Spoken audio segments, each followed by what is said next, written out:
tudo bem? Quanto tempo? Mas estamos aqui para complementar os nossos assuntos midiáticos, digamos assim, do século XX do Brasil contemporâneo, né? Nós temos um Brasil completamente em evolução. A gente pega a proclamação da República como uma bandeira, né?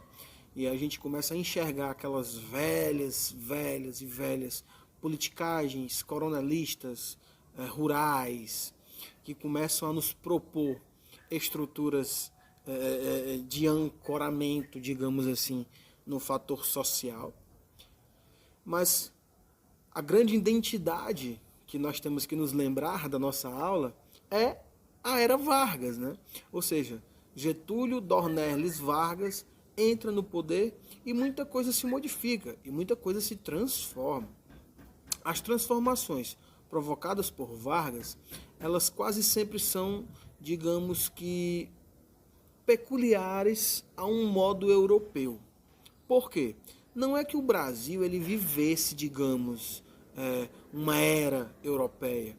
Não é como se o Brasil fosse simplesmente aquela definição básica que todo mundo dá, né? Uma definição da evolução do mundo. Não. Apenas nós estávamos vendo com Vargas as novas formas de persuasão perante um governo para com a sua sociedade. A gente vai enxergar vários novos incrementos de um país na qual nós não tínhamos ainda. Ou seja, o Brasil ele tem que ser visto antagonicamente 50 anos antes e posteriormente, digamos que esse meio século de evolução, ele seria um dinamismo fatorialmente, equacionalmente, digamos que múltiplo. Por quê?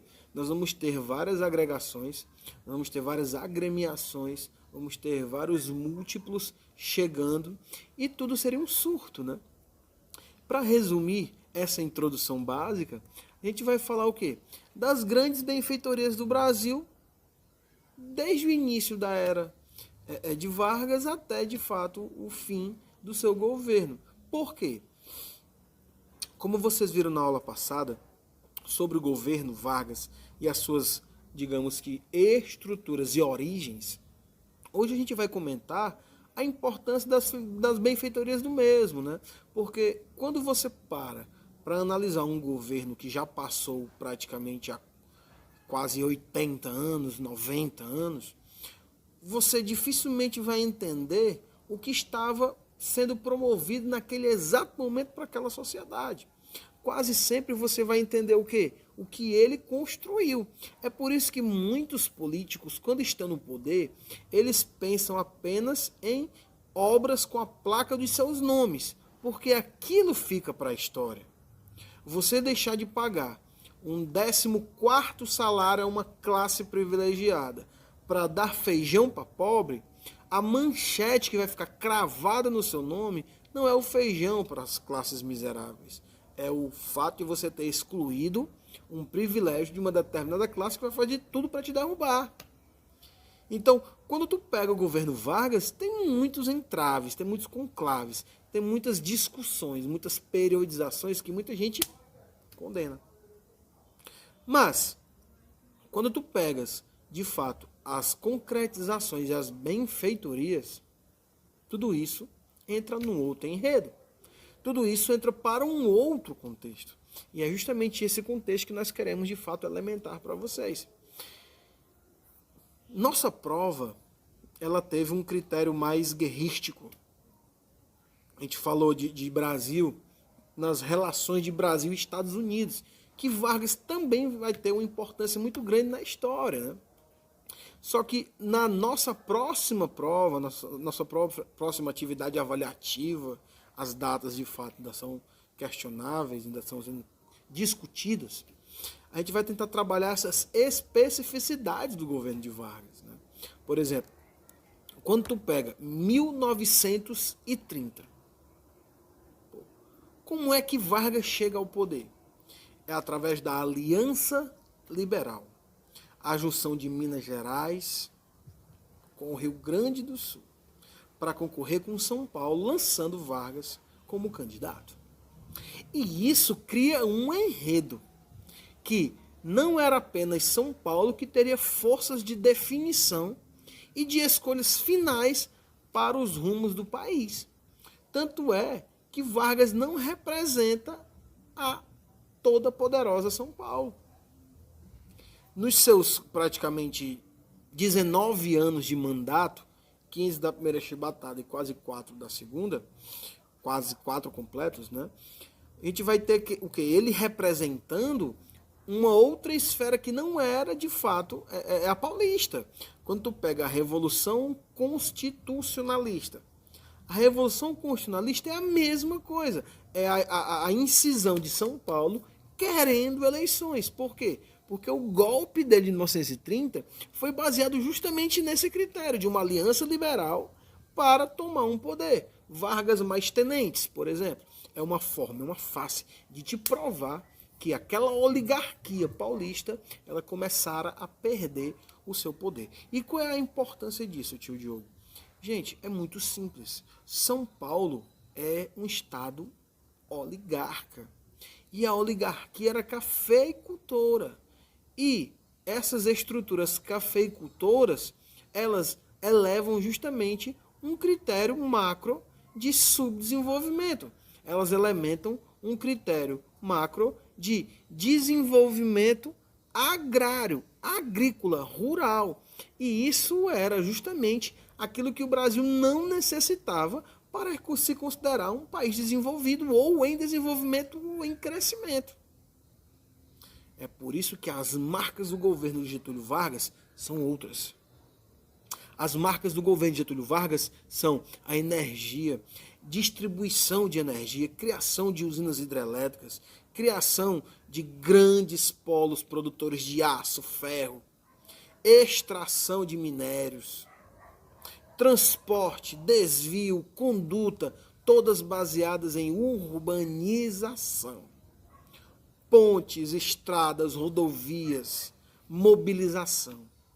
A gente vai ter o início de uma industrialização de base. A gente vai ter o início de um novo critério. A gente vai ter sim a valorização do café. A gente vai ter sim a valorização do campo. Mas a gente vai agregar agora um novo critério ao nosso país. Nós também teremos um desenvolvimento econômico-social dentro dos nossos polos urbanos. Dentro dos nossos centros urbanos, nós receberemos grandes multinacionais. E essas multinacionais, com os seus incentivos de impostos, iriam atuar no Brasil de uma forma tão extraordinária que isso iria transformar os moldes da nossa sociedade. A nossa sociedade, ela iria viver um novo critério. Ela iria viver uma opção. Eu posso sobreviver no campo, porque o meu café é industrializadamente valorizado. O meu café é agricolamente industrializado. Mas eu também posso ir para a cidade e praticar um êxodo rural que vai ser extremamente comum. Quase todas as nossas famílias de tataravós, digamos assim, ou os pais deles, são oriundos dessa tramitação. Que um dia saíram do campo, vieram para os centros urbanos e aqui formaram a vida. Esse êxodo rural passou a ser possível, passou a ser passivo e passível de acontecer. Esse êxodo rural, ele vai ser um critério de diferenciação. Eu quero mudar a minha identidade de vida, eu quero mudar o meu formato de trabalho, eu quero ser agora um trabalhador urbano. Quais são as minhas identidades? Quais são os meus critérios, as minhas características para que isso aconteça? Eu agora vou ser um proletário. E para eu ser um proletário, eu tenho que entrar dentro de uma nova determinação trabalhista. Que nova determinação trabalhista é essa, professor? Um forte movimento operário. Por exemplo, sindicalismo, ministérios, leis trabalhistas. Tudo isso era algo que estava acabando, que acabara de iniciar no Brasil. Isso não existia antes. O que a gente tinha era escravidão. E agora nós temos leis trabalhistas. a CLT é uma dádiva getulista. O movimento sindical é uma dádiva getulista. Hoje muito banalizado, mas os sindicatos eles foram criados com outro propósito, com o propósito de fiscalizar, com o propósito de ser a favor do trabalhador, com o propósito de ir ao patrão com a integridade, a moralidade, a ética e o respeito e o respaldo de dizer: você, dono do mundo, está errado. Trate o seu funcionário da forma que ele merece. Isso era surreal.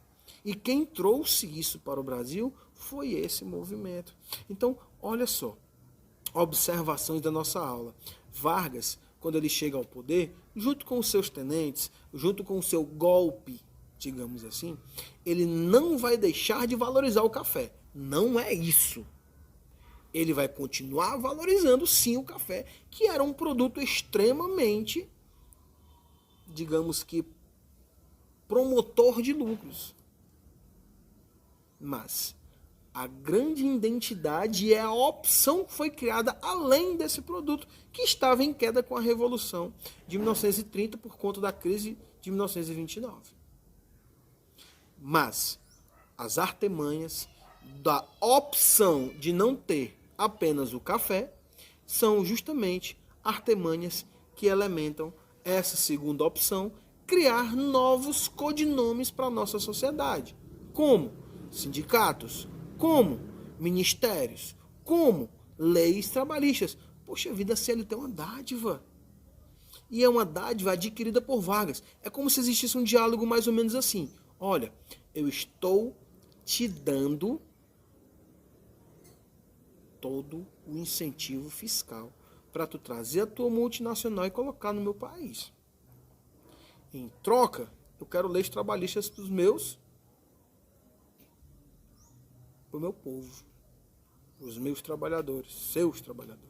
Então, isso é o que elementa justamente essa suposta condição de que Vargas deu essa opção, né? Digamos que, quando tu pega, por exemplo, um exemplo para ti, a personalização do governo de Vargas. A gente tem o quê? Nessa personalização do governo de Vargas, a gente tem uma característica chamada de unitarismo. Ou seja, um congresso, ou seja, um partido, na qual a CLT e o sindicalismo entra como forma unitária de alianças. Isso significa o quê? Que cada setor teria o seu sindicato e ele seria unitariamente separado e isolado. Isso faria com que cada um se tornasse independente, isso faria com que cada um se tornasse independente nas suas atitudes e nas suas ações. Então, se cada ramo tem o seu sindicato, cada ramo age da sua própria, de fato, esfera. Tá? Contudo, a gente tem, sob o governo Vargas, uma outra elementação, que é o chamado federalismo. O federalismo, ele transformou o Brasil, ou seja, a Revolução Federalista.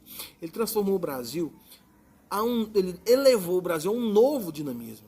Ele elevou o Brasil a uma nova concretização. Ele elevou o Brasil a um novo propósito de unificação, unitarização, no modo operante de agir perante o governo. Ou seja, o governo ele atuaria, de fato, aglomerado para todas as regiões do país, do Oiapoque ao Chuí, do norte ao sul, do leste ao oeste. Tá bem?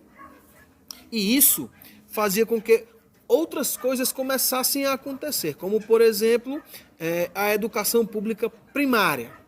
A educação pública primária no Brasil era uma coisa que não era comum. A educação pública primária do Brasil era uma coisa que não era viável. Por quê? A sociedade jovem, ela vivia para trabalhar. Quando não era na enxada, era nas industretas.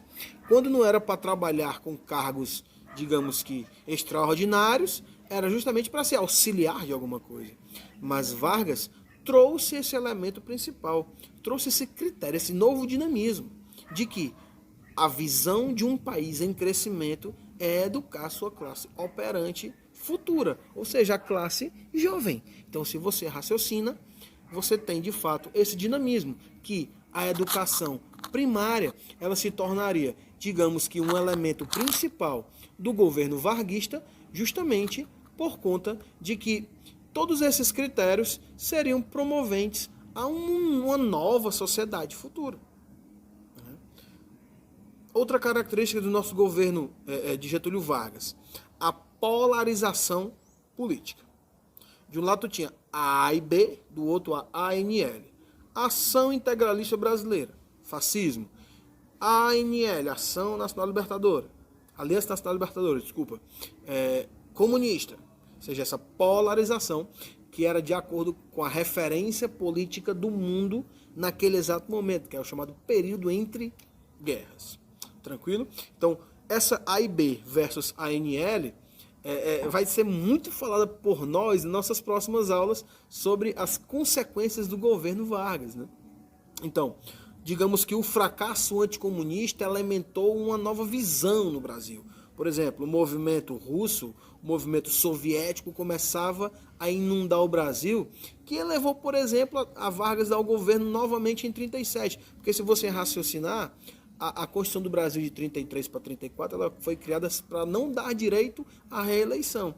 Só que em 37, esse movimento anticomunista, ele fracassou ao ponto de se criar o que nós chamamos de Plano Cohen, para Vargas permanecer no poder. Agora, como um ditador, ele teve que agregar esse Plano Cohen como uma suposta ameaça da coluna Prestes, de Luiz Carlos Prestes, a chegar ao poder.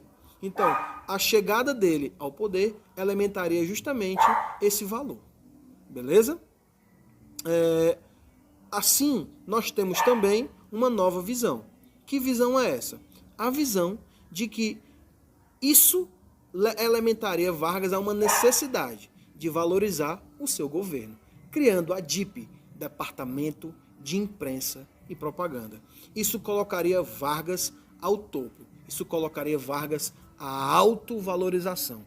Isso colocaria Vargas justamente a uma promoção. É a política publicitária. Ou seja, ele iria vender os seus fatos e os seus factoides para permanecer com esse Estado atuante. Beleza? Essa aula de hoje ela é uma aula explicativa com relação às transformações do nosso país, com relação aos principais critérios promoventes por este governo. Mas ela não acaba aqui. Nós já tivemos a primeira aula sobre as explicações das etapas do governo, hoje da valorização publicitária e de transformação social, e na próxima, justamente com os critérios, digamos que especificistas desse todo-poderoso Getúlio Vargas. Tá bom? Forte abraço, um beijão a todos e até a nossa próxima aula, até o nosso próximo encontro. Tchau, tchau.